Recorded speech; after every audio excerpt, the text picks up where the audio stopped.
download Archon, this is what it looks like.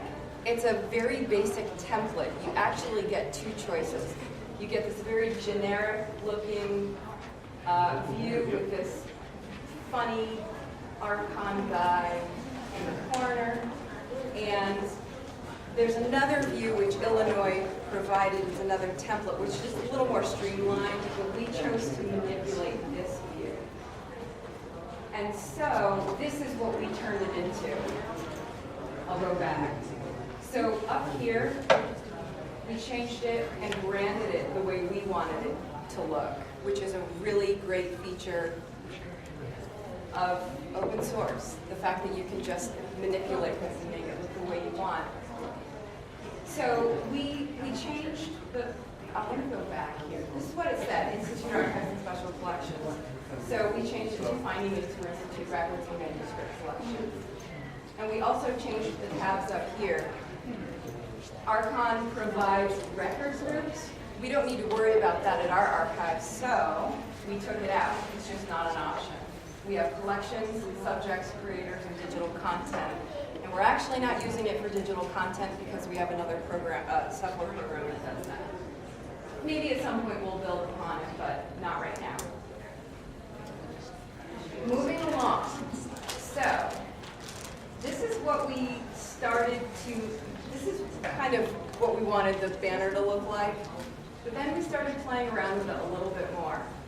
And thanks to our metadata librarian, she helped us a lot in this aspect of, how do we want this thing to look? Because we can brand it.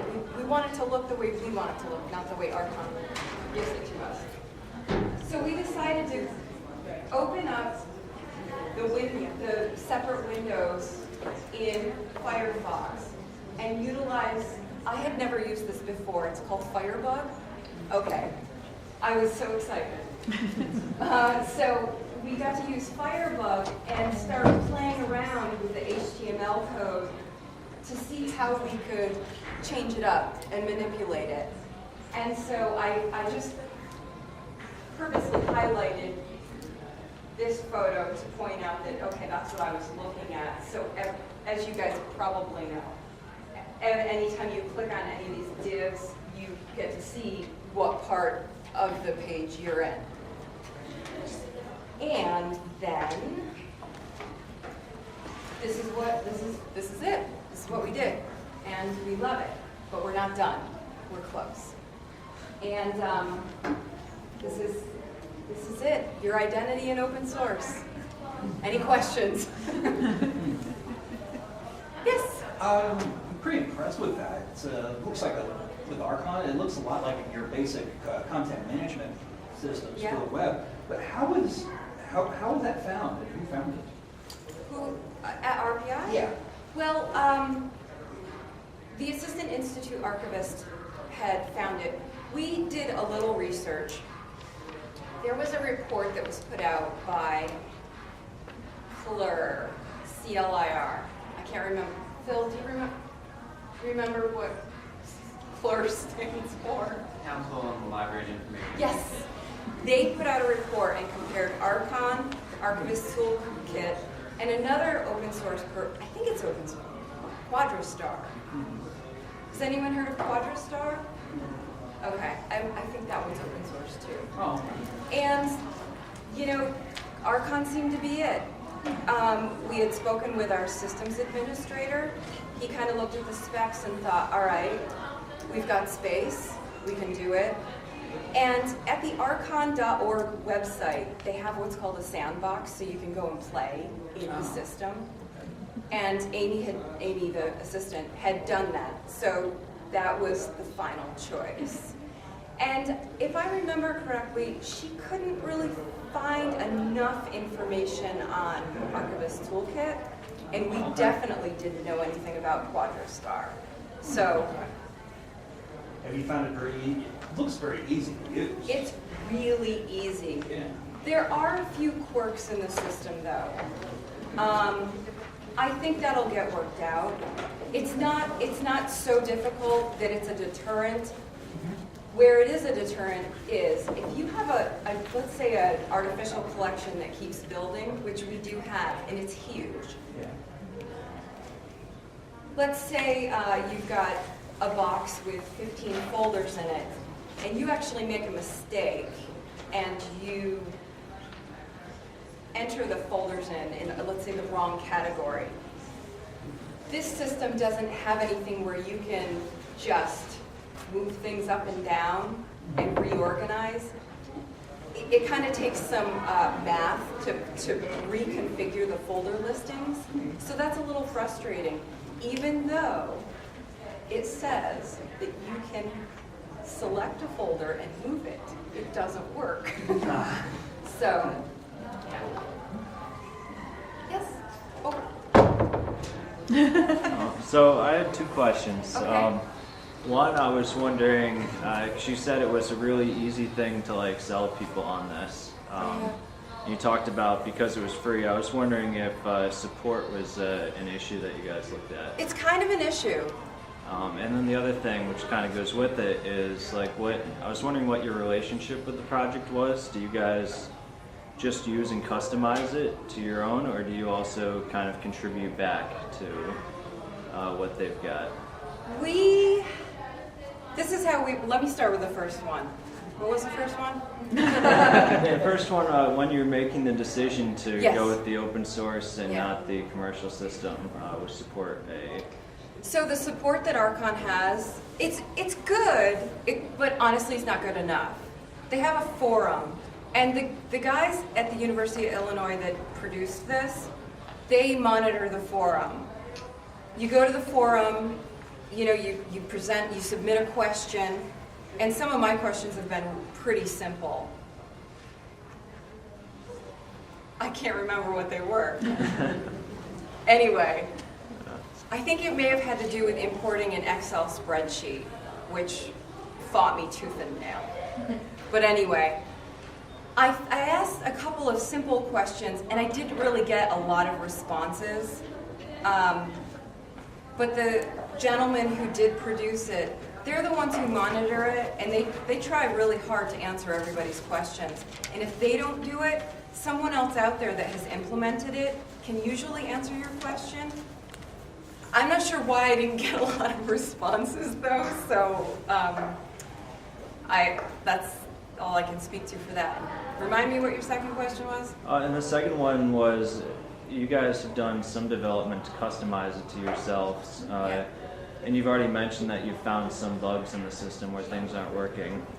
Are you guys trying to just strictly remain like a consumer of the software, or you guys have a programmer on staff that's trying to improve it for other people? Yeah, we don't have I think our programmer is Amber. But she's not there all the time. But we don't have a programmer. It's just been me, a newbie at this, and really tackling it and figuring it out. But I also go to our metadata librarian who, this is like her side project. This isn't her sole responsibility, but she's been helping us with the PHP files. And she trained me pretty well on manipulating the HTML part, CSS, the style sheets, so that we can manipulate it. And then our systems administrator, who really has control over it. He's so good, we leave it in his hands most of the time. So, anyone else? Yes.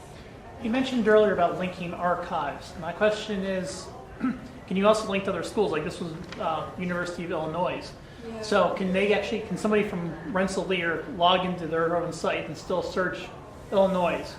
What are the permissions and stuff like that they're looking at doing? If you can, I don't know how to answer that question honestly. Okay.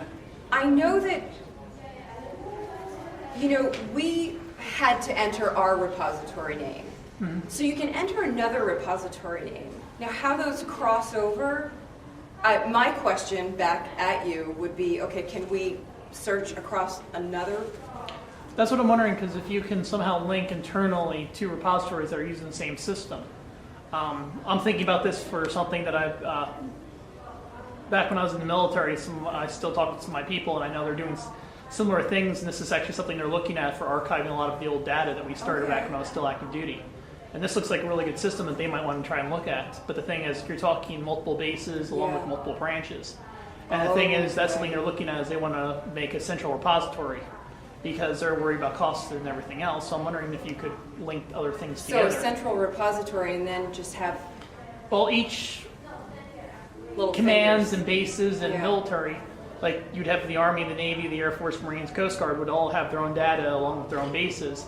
But if you logged into the Air Force one, say, I'm not even sure what bases are around here, but like say Hanscom outside Boston, just by logging into the Hanscom one, you could be able to search everybody's, all 5 branches for something because it's the government, it's military, we all do a lot of the same thing even though we're not supposed to. Okay. But that way you can see what they did.